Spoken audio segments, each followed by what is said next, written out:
In case you haven't noticed, I'm getting older. Not long ago, one of my great nephews said to me, "Uncle Jeff, how old are you?" I said, "I'm 40 and holding." He said, "How old would you be if you let go?"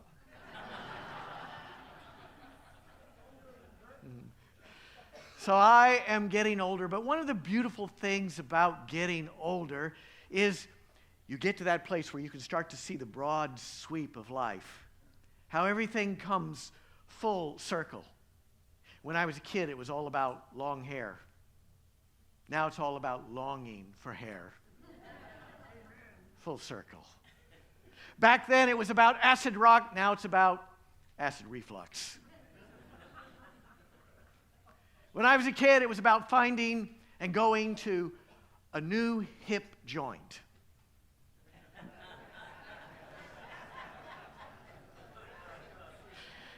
Now it's about getting a new hip joint. Back then, it was hoping for a BMW. You're ahead of me. You're really on the ball today. Maybe I shouldn't preach the rest of the sermon. You already know what I'm going to say. Back then, it was hoping for a new BMW. Now it's hoping for a BM. So I'm getting older. But I figure I've got at least 8 years left in me before I retire, if you'll have me for another 8 years. Rest assured that before we ever get to that point, well before we get to that point, I'll talk with the board and we'll make sure we have in place a thoughtful succession plan so that someone or someone's much younger than I are designated to assume more and more responsibility so that we have a seamless transition. But I still got a few good years left in me. And someone recently asked me, "Jeff, by the time you retire, what do you dream this church will look like?" Since today is our annual congregational meeting Sunday, this feels like a good time for us to step back and dream about our future together. By the way, members, I hope you will plan to participate in our congregational meeting. It takes place right after this service at 12:45 right here in the sanctuary. We need your voice, your vote, your wisdom. Those who aren't members, you are most welcome to participate in the congregational meeting. And Discipleship 101, 102 students, be reminded that your class will be meeting here in the congregational meeting today. But since this is annual congregational meeting Sunday, let's spend a little time today dreaming about our future together. Let's start with a prayer. Jesus, you can see exactly who we're supposed to be a decade from now, just as clearly as you can see who we are right now.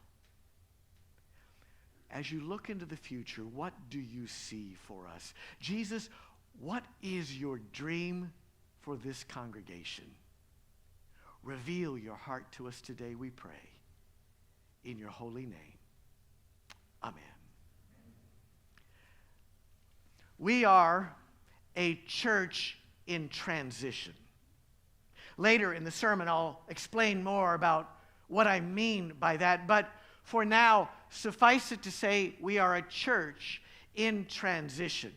God is doing wonderful, creative things in this world, and the challenge for us is to keep up with what God is doing in the world. There's nothing worse than churches that get stuck in the past. So over the past year or so, I've been in conversation with our board of directors and our staff as we've been trying to craft an updated vision statement for what God might be calling us, Life Journey Church, to be in this present moment. What emerged from those hours of conversation is a four-pronged vision statement. Let's take a look at each of those four prongs today.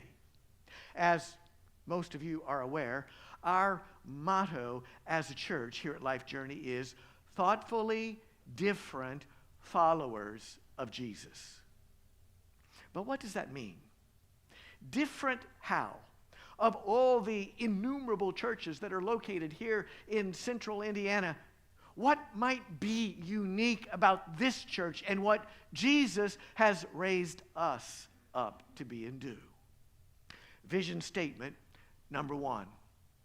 We are called to be a radically inclusive, warmly welcoming, open-minded spiritual community that foreshadows the diversity we'll experience in heaven. That's good. Vision statement number 2. We are called to invite people to become followers of Jesus and to equip them and us to live our faith vibrantly and holistically at home and in our communities. Before we move on to the other 2 prongs of this 4-pronged vision statement, let's pause there, and for the next few minutes, let's think about what do these 2 statements look like operationally when lived out on the ground. As you're aware, here at Life Journey, over the past couple months, we've had several unexpected and untimely deaths. One of those deaths was Todd Jarvis. Todd, by the way, always went by his last name, Jarvis, so he was affectionately known to us as Jarvis. At Jarvis Memorial Service, I said, if I had to try to capture the essence of Jarvis in a single sentence, my sentence would be, Jarvis was a character. And I mean that in the best sense of the term. He was born here in Indiana, grew up here. He was very into his faith and his church as a teenager, but when he realized that he was gay, he realized he was going to have to make a choice between church and God and being who he was, because that's how things were back then. In his early 20s, he ended up moving to Atlanta, and that's when he began to sow his wild oats. Spent a lot of time in gay bars. Spent a lot of time doing, well, use your imagination. But then in 2002, he contracted an acute case of pancreatitis, and that was something of a wake-up call to him, kind of a turning point. He moved back to Indiana, quit his heavy drinking, and began to search for a church. He longed to reconnect to the faith of his youth. But where on earth was Jarvis going to find a church thoughtful enough and open-minded enough to welcome someone like him? Because let me tell you, Jarvis was opinionated. He would say whatever he thought. He was eccentric. He was kind of rough around the edges. So where on earth was Jarvis going to find a church that was thoughtful enough and open-minded enough to welcome someone like him? He ended up here at Life Journey. And for the next 15 years, we had the privilege of watching his soul grow. At the memorial service, Larry Hevlon and Ron Frazato, during the testimony time, stood up to tell us a story about Jarvis. Larry told us how on a Friday morning, really early, 6 a.m., their phone rang one day. It was Jarvis. Jarvis said, "What you doing?" Larry said, "Oh, well, we were sleeping, but we're awake now. How can we help you, Jarvis?" Now, you have to understand that Jarvis was preternaturally calm. I mean, whatever was happening, he always ran on cool. So when Larry says, "What do you need, Jarvis?" Jarvis said, well, my apartment is on fire. And I'm across the street at the gas station. His attitude was like, my apartment's on fire. What are you going to do, right? So he says to Larry, "Do you think you could come get me?" Larry said, "Oh my gosh, Jarvis, we'll be right there." For the next 9 months, Larry and Ron let Jarvis live with them while he was in transition. Thankfully, Jarvis had renter's insurance. And that's where the story takes an unexpected twist. At Jarvis Memorial Service, near the end of the testimonial time, his much younger half-brother, Derek, stood up to speak. He was obviously very nervous, but there was something that Derek needed to say about his older brother. Now, Derek has been in trouble with the law, spent some time in prison, is out, settled over in Richmond, Indiana with his wife, and they have an infant daughter. Derek said one day out of the blue, Jarvis gives him a call. "How you doing?" Derek tells him how he's doing. Derek says, "How are you doing, Jarvis?" Jarvis says, "Well, my apartment burned down." "Oh my gosh, Jarvis," Derek said, "why didn't you tell me? I've got tools, I've got a truck, I can come help. What do you need?" "Oh, I don't need anything," Jarvis said. "In fact," he said, "I had renter's insurance, and I've been thinking and praying about it." "Derek," he said, "I want you to have that money for your business." Derek had started a lawn business to try to support his family. Derek said, "Oh, no."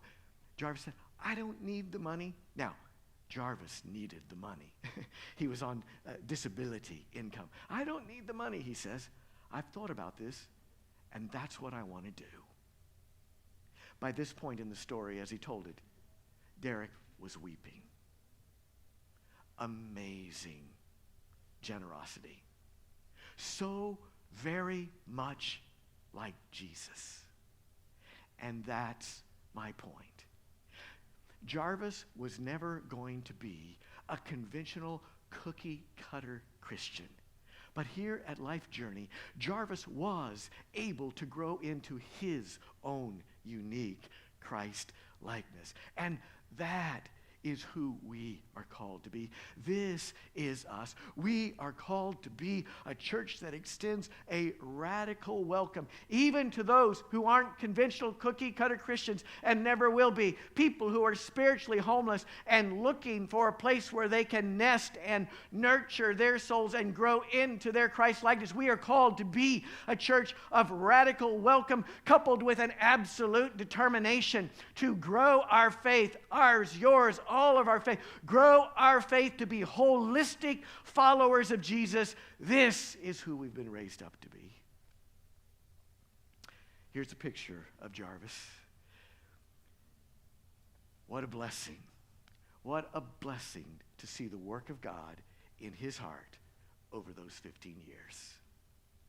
Another person in our congregation who unexpectedly passed away recently was Paula White. When Paula and Tim were first getting together almost 5 years ago, they decided to look for a church that would work for both of them. And they knew that that was going to be a challenge because, you see, Paula came from a casual, non-practicing Catholic background, and Tim came from an intense Church of God Anderson background. So they knew it was not going to be easy to find a worship space that would resonate with both of them. But Tim began looking online. He says, "In my searches, Life Journey Church kept popping up." So he said, "I started to watch some sermons online. After I'd watched a couple sermons," Tim said, I said, "Paula, you need to watch this. Watch this." So they watched a couple sermons together. After that second sermon or so, Tim said Paula turned to him and said, "Tim, do you think that preacher's gay?"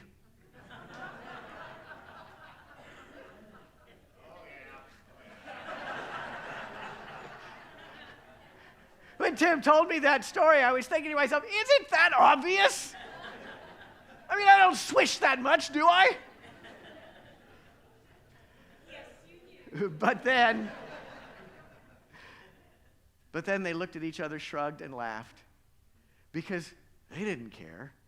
In fact, if the preacher was gay, that made the church all the more intriguing because they were looking for a place that was thoughtful, open-minded, radically welcoming. So they began attending our church. Since then, by the way, Tim has been elected to our board of directors. But back when they were new at the church, they registered for Discipleship 101 and 102. Tim says, it was so exciting to watch Paula grow spiritually. This notion of being in a close, personal relationship with God was something she hadn't been exposed to before. And so in Discipleship 101, 102, she was just soaking it all in. Tim says she was almost childlike in her excitement for what she was learning. We would go home, he said, lay down on the bed, and her heart and mind were so full of what we'd been talking about that we would talk about it and she would ask questions. I'm so glad that for those final 4 years of Paula's life, which were a real struggle given her kidney failure, I am so glad that in the most difficult time of her life, her soul was growing strong, and she had a loving, faithful church family to surround and support her and Tim. This is us. This is who we are called to be. We are called to be the kind of place that people who have been spiritually homeless, people who've not fit the conventional cookie-cutter Christian mold, as well as some of us who do fit the cookie-cutter Christian mold, but can't stand going to churches where everybody looks alike and thinks alike. This is who we're raised up and called to be, and that is exactly what the ministry of Jesus Christ looked like when he was here on earth, as reflected in today's gospel parable. You heard Dwana read it a little bit earlier. Luke chapter 15. It's a story that Jesus told to explain to the Pharisees who did not understand. It's a story that Jesus told to the Pharisees to help them understand the heart of his ministry and what he was about, what he was doing. You've heard it before, the story of 100 sheep, a shepherd who has 100 sheep, and one of them gets away and gets lost. I suppose the shepherd could have said, I got 99 sheep left. I'll focus on them, not worry about the one that got away. But as Jesus tells the story, this shepherd just couldn't do that.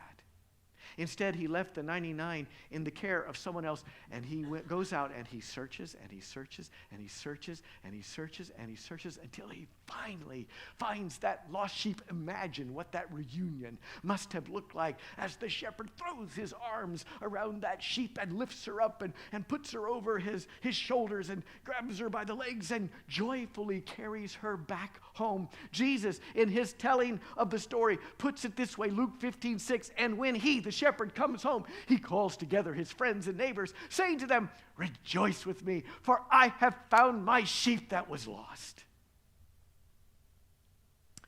You who are parents, when your children were little, did you ever experience a lost child?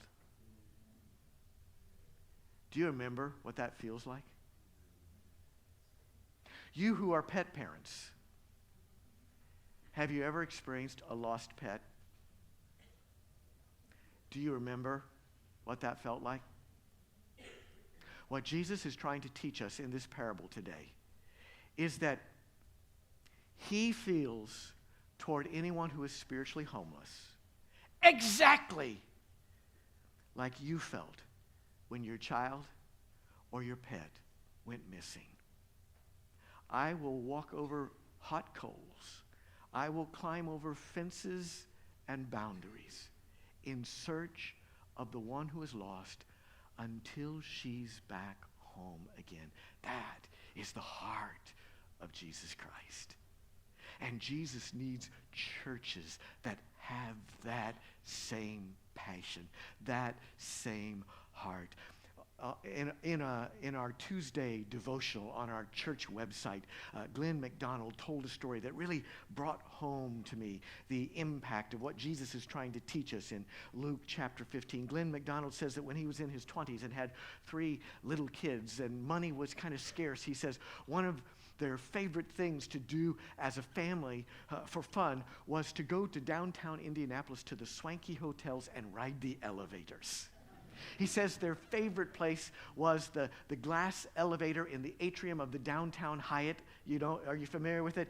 It goes up 20 stories. You look out over that huge atrium. So he says one day they were on that atrium riding up and down. The elevator stopped at the 17th floor of the Hyatt. The door opened. 2 people get on, and just before the door closes, one of his kids, one of his boys, apparently confused, darts out the door, and the door closes before Glenn can do anything or say anything, and the elevator begins to descend.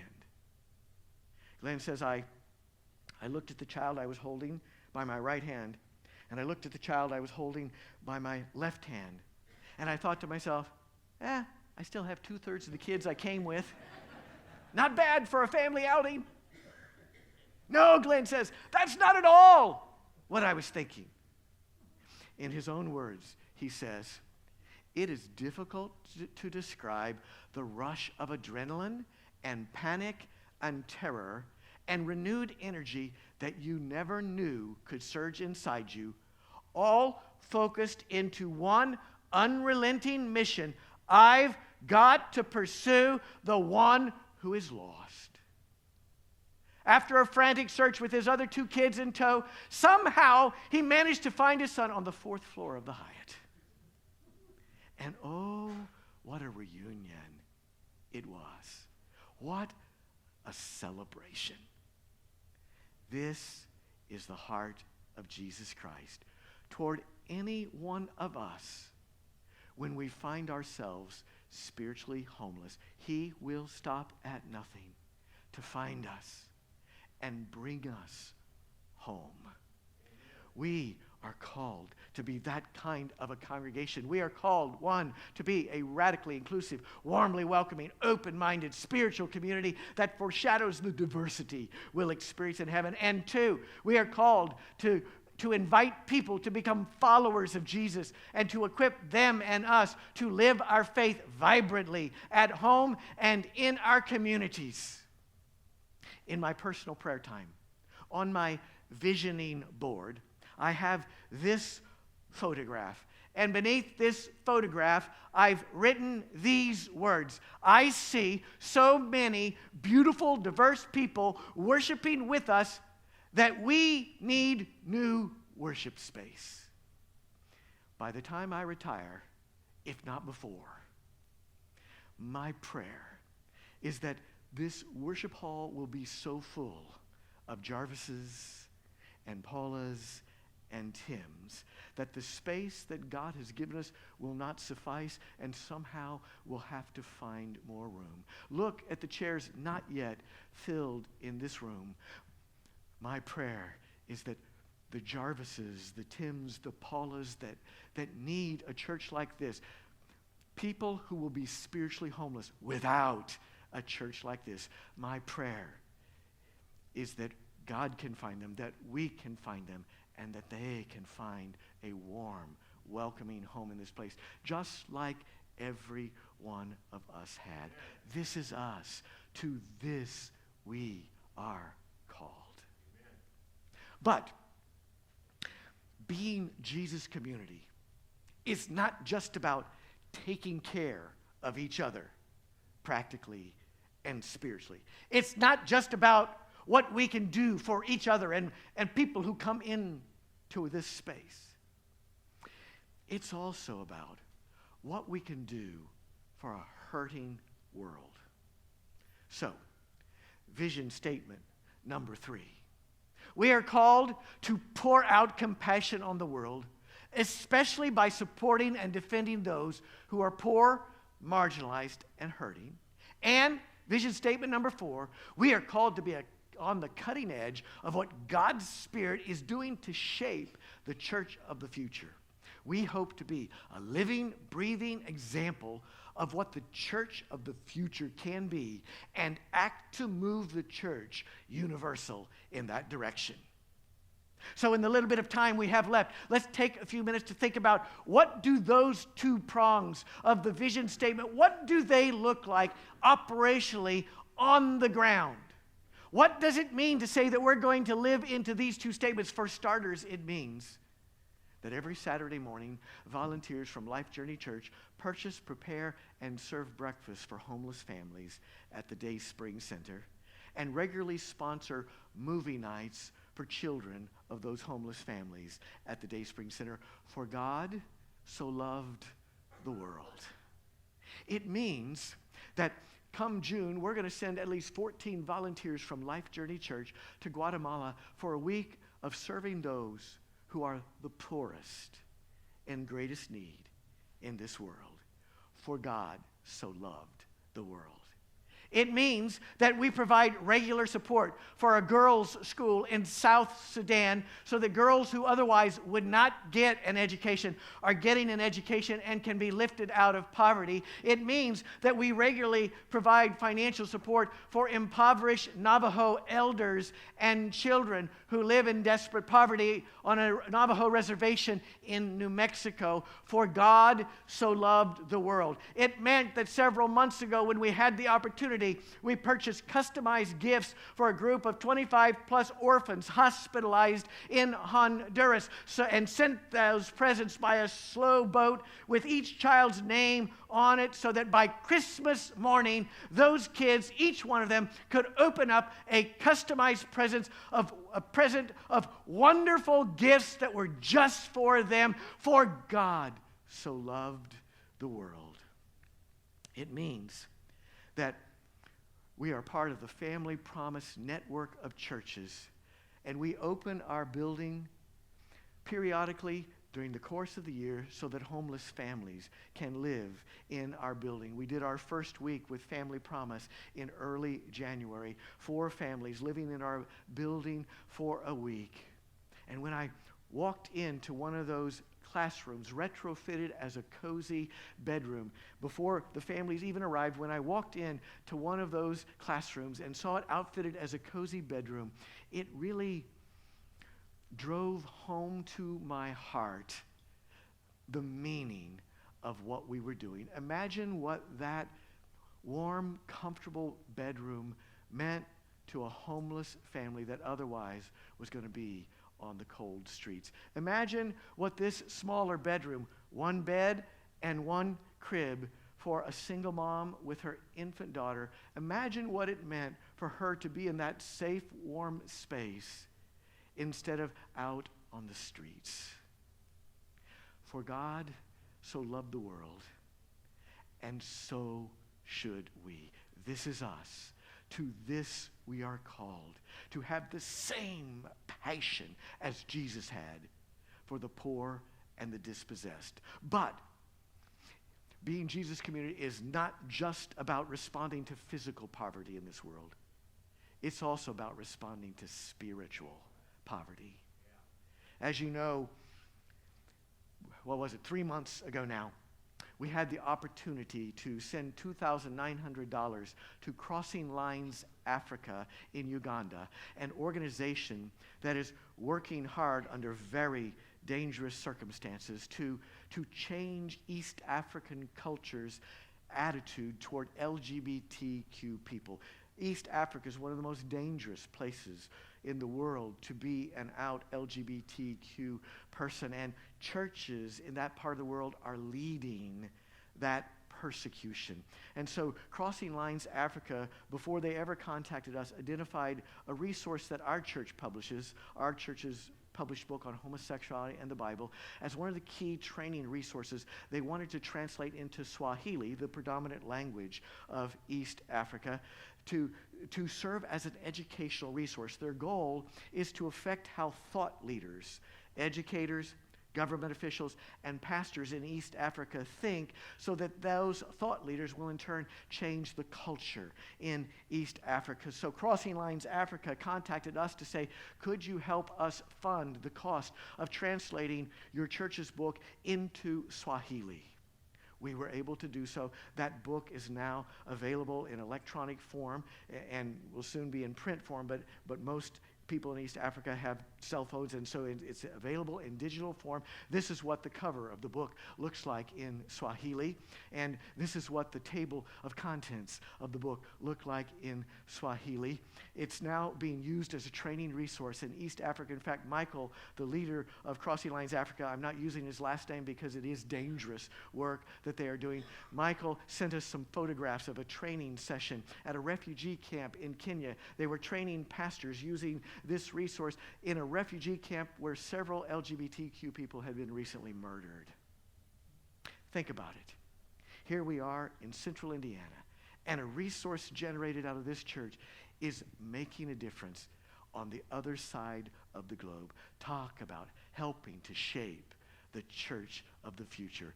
Thanks be to God that we can partner with Jesus in making a difference in this world. But don't get me wrong.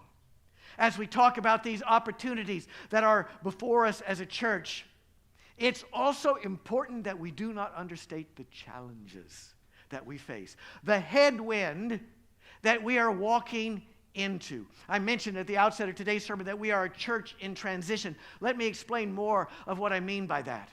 As most of you know, this church was founded in the early 1990s as part of a denomination known as the Metropolitan Community Churches, MCC for short. MCC is a denomination of churches that back in the day was founded to specialize in raising up churches of refuge for LGBTQ people to worship in at a time when there were no such thing as affirming churches. And so this church was founded as part of MCC in the early 1990s at a time when there weren't other affirming churches here in Indianapolis. So there would be a place for spiritually homeless people who are LGBTQ. And oh, what mighty things God has done in and through this church. But the times they're changing, as Bob Dylan says. And over the past 30 years, incredible change has occurred in our culture. God is doing wonderful things. And the challenge for us is to keep up with that. There's nothing worse than churches that get stuck in the past. Unfortunately, most of our sister churches in MCC are still doing church the way they did 20, 30 years ago. Still focusing exclusively on being segregated LGBTQ communities long after safety required such a thing. And as a result, most of our sister MCC congregations are in dramatic decline. I want to share a little bit of that information, frankly, with you today so that you understand the headwinds that we're up against. For those who are watching this sermon online, we're going to go offline for just 2 or 3 minutes while I share this information because I don't want to put critical information out there on the World Wide Web. That's not the point of this. The point is that we will be informed as a church family. That we are stable, a thriving church of about 300 people, and that's because about a decade ago we said, wow, the world is changing faster than we ever thought possible. God is doing great things. We'd better keep up with what God is doing. And so listen to me, we will always be church of refuge for anyone who needs that, but there are additional glorious possibilities open to us in this day and age. We can now finally live into the church's original founding motto, which was church for all people, because the world is changing, and we've been working hard over the past 10 years to turn that corner, and we are little by little, step by step. It's not easy, but we are turning that corner. And because of that, we've remained stable and thriving. And the day is coming, mark my word, as we turn that corner when we will experience renewed seasons of growth and prosperity, because Central Indiana really needs churches like this one. There are a lot of Jarvises, there are a lot of Paulas out there that need what this church can offer. I always say we are called to become a Revelation 7:9 church. Revelation 7:9 is where John has a vision of heaven. And in his vision, he describes heaven this way. He says, after this I looked, and there was a great multitude that no one could count, from every nation, from all tribes and peoples and languages, standing before the throne and before the Lamb, robed in white with palm branches in their hands. Heaven is going to be an incredibly diverse place. That's what the church of the future is going to look like. Jesus' dream coming true, that there would be a day when all of his followers would be able to put down their prejudices and the barriers that have long divided us by race, by gender, by sexual orientation, by socioeconomic status, by political philosophy, by denominational background, by age. Jesus has dreamed of, in fact, in John 17, he prayed for the day when all of his followers would transcend these prejudices that have long divided his followers, and that we would be one, and that the world will know that we are Christians by our love for each other. This is us. This is who we are called to be. And this is what the church of the future needs to become. We have the privilege of partnering with Jesus to help make that happen. Let me close with this.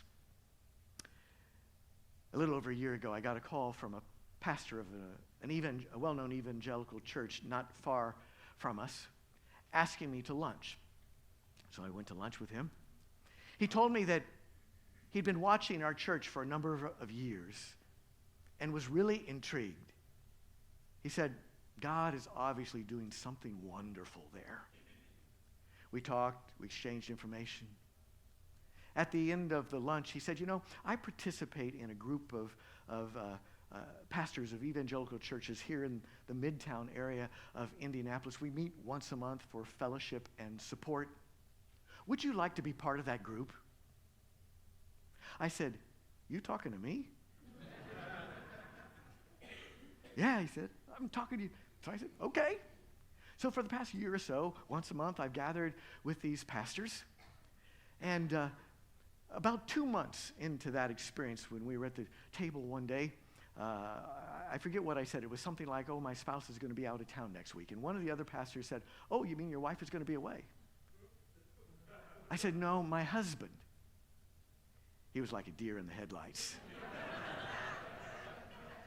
You could have heard a pen drop.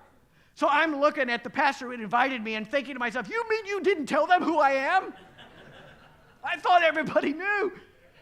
The pastor who'd asked me the question, he recovered quickly. He said, you're your husband. Afterward, he pulled me aside and said, I'm so sorry for the assumption I made. He said, I'm glad you're at the table. These are good-hearted people. They've just learned a certain way of thinking, and progress comes slowly.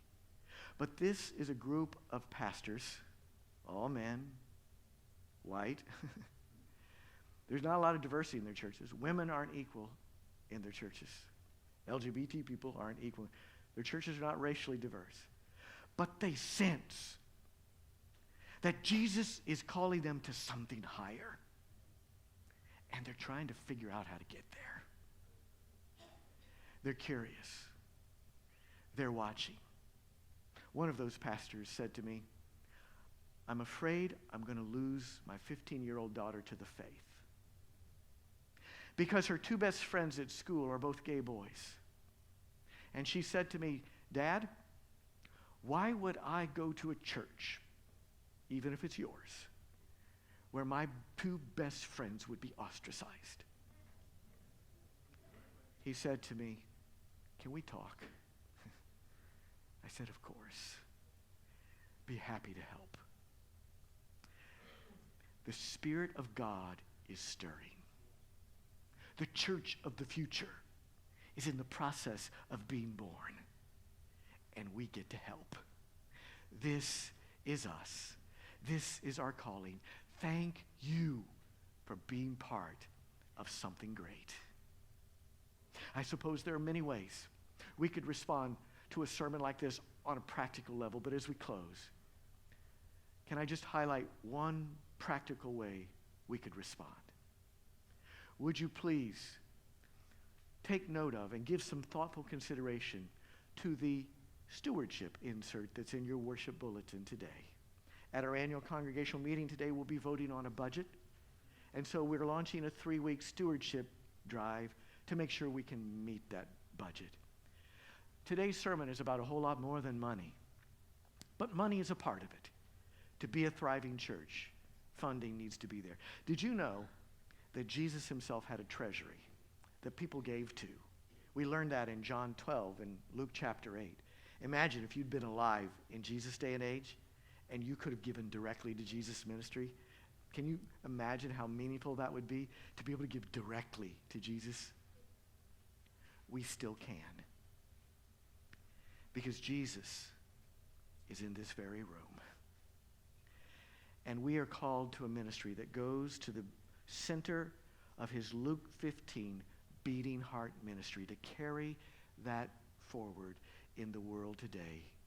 If you believe in what God is doing through this church, will you consider that insert in your worship bulletin today? And together, we will help build the church of the future, beautiful people doing beautiful things for Jesus. Thank you for being you. And thank you for being here.